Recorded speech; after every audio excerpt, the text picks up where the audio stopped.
미라클 모닝 애청자 여러분, 안녕하십니까? 긴 겨울이 지나고 어느새 봄이 찾아왔습니다. 대지 깊은 속에서 생명의 움툼이 시작되는 이 새로운 계절에 우리 속에 있는 신앙과 믿음도 왕성하게 일어나 더욱더 하나님을 향하여 우리의 믿음이 자라가고 성숙해가는 계절이 되기를 바랍니다.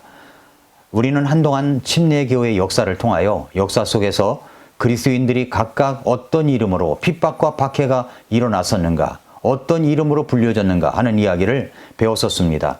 계속해서 역사 속에서 일어난 그리스도인들을 향한 핍박과 박해의 역사를 살펴보면서 오늘날 그리스도인이 당하는 핍박에 대해 함께 나누도록 또한 하겠습니다. 디모데후서 3장 12절은 이렇게 말씀합니다. 참으로 그리스도 예수님 안에서 하나님의 뜻대로 살려고 하는 모든 자는 핍박을 받을 것이나 라고 말씀을 했습니다. 이 말씀은 구원받은 그리스도인이라면 모두 핍박을 받는다라는 그런 말씀이 아닙니다. 이 말씀은 하나님의 뜻대로 살려고 하는 사람이라면 핍박을 받는다라는 말씀입니다. 우리가 정말 제대로 믿음으로 말씀대로 성경대로 살아가려고 한다면 말씀에 따라 핍박이 일어나지 않을 수가 없습니다. 기독교 역사는 핍박과 순환의 역사입니다. 피의 역사입니다. 그 길을 거슬러 올라가면 피 흘린 발자취의 역사가 있습니다. 그러나 그 순환의 역사를 통하여 우리에게까지 전하여 온 것이 있습니다. 하나는 역사의 곳곳에서 핍박과 압제에 눌리는 듯 했으나 흘러내린 빗물이 지하수가 되어 온 땅에 흐르는 것처럼 복음이 온 땅에 흘러내려 지속적으로 확장되었다는 사실입니다. 또 하나는 핍박을 통하여 성도들의 신앙이 정결하게 거룩하게 연단되었다는 것입니다. 사실 그리스도인들을 향한 핍박의 역사는 끝이 없습니다. 핍박자는 역사 속에서 다양하게 나타납니다. 때로는 친구로, 가족으로, 같은 민족이, 세상 정부가, 이교도가, 심지어는 같은 믿음을 가진 사람들에 의해서 그런 핍박이 찾아올 때가 있습니다. 초기 기독교의 박해는 유대교의 박해로 시작이 됩니다. 하나님께서 구약에서 그토록 자세하게 구체적으로 메시아가 오신다는 사실을 말씀하시는데도 불구하고 그들은 그것을 받아들이지 않았습니다. 그 다음은 타 종교의 핍박이 찾아옵니다. 지역과 민족과 나라들마다 뿌리내린 토착화된 종교들이 있지요.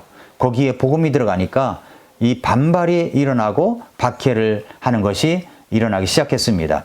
그런데 역사 속에서 지워지지 않은 큰 핍박의 역사가 있습니다.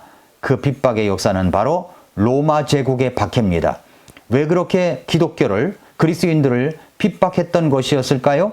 그리스도인들에게 핍박이 일어나는 이유가 무엇인지를 오늘 이 시간에 좀 살펴보도록 하겠습니다. 로마의 박해가 있었던 이유, 그것부터 살펴볼까요? 로마의 박해의 이유, 정치적인 면을 꼽을 수가 있습니다. 가장 큰 이유가 그리스도인들은 말씀에 따라 사람을 숭배하거나 우상을 숭배하지 않습니다. 그런데 로마는 황제를 숭배하라고 억압을 했습니다. 그리스도인들은 자연적으로 거부할 수밖에 없었죠. 로마 제국은 최초로 줄리어스 시저가 사후에 신격화되었습니다. 이것은 아우구스투스가 자신의 양부 시저를 신격화시키므로 자신이 신의 아들이다 라는 어떤 명예나 칭호를 받고 싶어서 그렇게 한 것이었습니다. 그가 죽자 원로원은 그에게 신적 존경을 돌리기로 결정하고 신전이 건축되고 거기에 또 예배를 하게 되었고 이렇게 하여 국가 종교로 발전하게 되었습니다. 심지어 도미티안 황제는 자신을 주와 하나님으로 선포하고 황제 경배를 강요했습니다. 이렇게 강요를 하니까 복음을 가진 그리스도인들이 황제 경배를 할 리가 없었습니다. 그렇게 하지 않으니까 기독교를 박해한 겁니다. 이게 정치적인 면입니다. 며칠 전에 중국에서 25년 선교 사역을 한 선교사님의 아들인 형제님과 이야기를 나누게 되었는데 자기가 중국에서 살아보니까 정부와 부딪힐 일들, 종교나 사상이나 이런 것들만 없으면 북한과 달라서 이 중국은 살아갈 만한 곳이다 라고 이야기를 합니다. 중국 현지에서 25년을 살아본 경험을 말한 것인데 정말 복음과 믿음을 가진 것이 아니라면 중국은 중국 정부를 거슬리지 않는 행동만 한다면 살아갈 만한 곳인 것 같습니다. 중국 드라마의 줄거리를 보면 아니 어떻게 공산주의 사상을 갖고 있는 나라에서 마치 자유국가에서 일어난 일처럼 이런 드라마가 나올 수 있을까 하고 싶을 정도인 것들이 있습니다. 그러나 중국은 지하교회에 숨어서 예배를 드리는 그리스도인들이 엄청 많습니다. 자신들이 갖고 있는 믿음과 복음과 타협할 수 없기 때문에 정부의 간섭과 핍박을 피해 예배를 드리고 있습니다. 저도 중국 지하교회에서 말씀을 전한 적이 있습니다만 정말 우리가 부끄러울 정도로 정말 그분들은 순수하고 말씀에 대한 열정, 예배에 대한 열정이 정말로 놀라운 분들이 엄청 많습니다. 또 로마 정부의 기독교에 대한 핍박 이유가 사회적인 면이 있습니다. 당시 로마의 사회적 구조나 그들이 풍요롭게 하는 모든 것들이 노예 제도에 기인한 것이었습니다. 그러나 성경 말씀을 공부하다 보면은 주인이나 노예나 신분고하를 막론하고 예수 그리스도를 믿으면 주 안에서 한 형제요 자매라는 사실을 발견하게 됩니다. 자연적으로 노예제도 기반으로 사회가 지탱되는 귀족사회의 고조를 원하는 지배계급의 마음을 건드렸기 때문에 미움을 사게 되었습니다. 복음을 듣고 구원을 받게 되면 그들처럼 타락된 오락이나 극장 등을 가지 않았습니다. 성별된 생활을 합니다. 그러자 지금까지 타락된 성생활이나 오락에 함께하지 않으며 거룩한 생활을 하는 그리스도인들과 그렇게 되어서 충돌되게 되었습니다. 그리스도인들의 성별된 생활, 절제, 거룩한 생활이 오히려 핍박의 원인이 되기도 하였습니다. 로마의 퇴폐적인 생활과 풍습을 책망하고 도전한 우리의 믿음의 선조들이 있습니다. 바로 말씀대로 거룩하게 생활했던 노바티안입니다. 그런 사회적인 면 때문에 핍박을 받았습니다. 또 하나는 종교적인 면이 있습니다. 당시 로마 제국은 순수한 한 민족이 아니라 여러 민족을 통합한 그런 제국이었습니다. 그렇기 때문에 모든 민족의 종교를 수용하여 로마 광장에 모든 신들을 안치하고 예배할 수 있는 판테온, 헬라어로 모든 신들이란 말인데 판테온 신전을 세웠습니다. 그러니까 범신전 또는 만신전이라고 불리우는 전을 건축한 거죠. 그리고는 기독교 너희 신을 판테온에 안치하고 다른 신들과 같이 예배를 하라는 것이었습니다. 우리가 믿는 기독교는 여러 종교들 중에 하나가 아닙니다. 예수님은 어떤 신들 가운데 한 분이 아닙니다. 오직 주님만이 길이요 진리요 생명이십니다. 복음만이 우리를 구원할 수가 있는 것이지 다른 어떤 이름도 우리를 구원할 수 없습니다. 그렇게 믿는 그리스도인들이 판테온에 들어갈 리가 없죠. 그렇기 때문에 핍박을 받은 것입니다. 그래서 로마 제국시대 때 교회사를 보면은 많은 책들이 로마 제국의 10대 박해를 아주 상세하게 다루고 있습니다. 그 황제들의 이름만 열거하면 이렇습니다. 제일 첫 번째 1번 타자가 바로 네로예요. 네로. 그는 로마에서 기독교의 박해를 막으려는 장본인입니다. AD 64년 7월 로마의 대화제의 누명을 그리스도인들에게 씌워 엄청난 박해를 했습니다. 이때 사도 바울도 로마에서 순교를 당합니다. 그 다음에 네로 다음에 도미티안이죠. 황제 숭배로 인하여 많은 그리스도인들이 핍박을 받았어요. 그는 유대교와 기독교를 구분하지 않았습니다. 심지어 예루살렘 성전세를 황제에게 바치도록 명했습니다. 이때 사도 요한이 반모섬으로 유배를 갔습니다. 예루살렘 교회의 지도자 시므온이 십자가에 달려 순교를 했습니다. 그 다음에 트라얀 황제가 있습니다. 이때 많은 그리스도인들이 원형극장에서 맹수에 의해 처형되었습니다. 그리고 하드리안 황제, 안토니우스 피우스 황제, 이때 폴리캅이 이제 순교를 당하게 됐죠.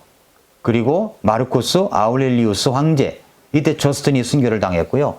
그리고 그뿐만 아니라 셉티무스 세베리우스 황제, 이때도 엄청난 핍박이 있었습니다. 안디옥의 클레멘트, 이레니우스 등이 이때 순교를 당했고, 그 다음에 데시우스 황제, 오리겐이 투옥을 당하고, 그리고 키프리안의 추방을 당했습니다. 데시우스 황제의 핍박이 있었고, 발레리안 황제, 디오클레티안 황제, 이렇게 10명의 로마 황제들이 기독교를 엄청나게 박해했습니다. 수세기 동안의 핍박이 계속되는 가운데 수를 헤아릴 수 없는 그리스도인들이 순교를 당했습니다. 생명을 유지하고 있는 그리스도인들도 순교적인 삶을 영위하였습니다. 그 후로는 체포 구금된 그리스도인들도 순교자라고 불리기도 했는데, 왜냐하면 그들이 어떠한 위협과 고난에도 결코 신앙을 포기하지 않을 것이며 결국 그들은 기꺼이 순교의 길을 가게 될 것이기 때문에 미리 순교자라고 불렀습니다. 이러한 현상은 핍박이 계속되는 동안 극히 몇몇 경우만을 제외하고 계속되었으며 황제가 바뀌어 기독교의 박해를 멈춘 몇몇 황제들의 통치 기간 동안 극히 잠깐 박해의 폭풍이 쉬곤 했었지만 그렇지만 계속 핍박이 있었습니다. 세상 역사는 훌륭한 왕으로 기록된 로마 황제 중에 마르쿠스 아우렐리우스 황제를 꼽는데 이 황제야말로 기독교를 가장 혹독하게 탄압한 황제였습니다. 그 핍박의 결과가 뭘까요? 긍정적인 면과 부정적인 면이 있습니다. 긍정적인 면은 뭐냐면 핍박을 받으면서 세상에 흩어지게 된 그리스도인들은 흩어져 도착하는 곳곳마다 복음을 전하고 교회를 세우는 역사가 있었습니다. 마치 사도행전 8장 1절 말씀처럼 말입니다. 그때 예루살렘에 있는 교회를 대적하는 큰 핍박이 일어났죠. 그때 예루살렘에 있는 교회를 대적하는 큰 핍박이 있어 사도들 외에는 그들이 다 유대와 사마리아의 전 지역들로 널리 흩어졌다고 했습니다. 이게 긍정적인 면이고 부정적인 면은 교회는 혼란과 분쟁도 있었습니다. 그렇게 혹독한 핍박이 일어나니까 안타깝게도 슬프게도 변절자들이 생겨나게 되었습니다. 특히 지도자들의 변절과 타협은 가장 큰 이슈거리였어요. 그 결과 교회는 이제 성경적인 교회를 하는 교회들과 비성경적인 타협과 변절을 한 교회들로 나눠지게 됐습니다. 비성경적이고 타협과 변절을 한 무리들이 정부의 권력과 손을 잡고 성경적인 그리스도인들을 핍박하고 가두고 죽이는 어마어마한 핍박이 일어나게 된 것입니다. 사랑하는 성도 여러분, 애청자 여러분, 성경은 이렇게 말씀합니다. 디모데 후서 3장 12절에서 참으로 그리스도 예수님 안에서 하나님의 뜻대로 살려고 하는 모든 자는 핍박을 받을 것이나 했습니다.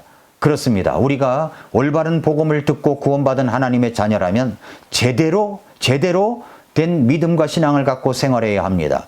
그런데 어느 시대이건 어떤 나라이건 그렇게 하나님의 뜻대로 살려고 하는 모든 자들에게 피할 수 없이 찾아오는 것이 바로 핍박이라는 사실입니다.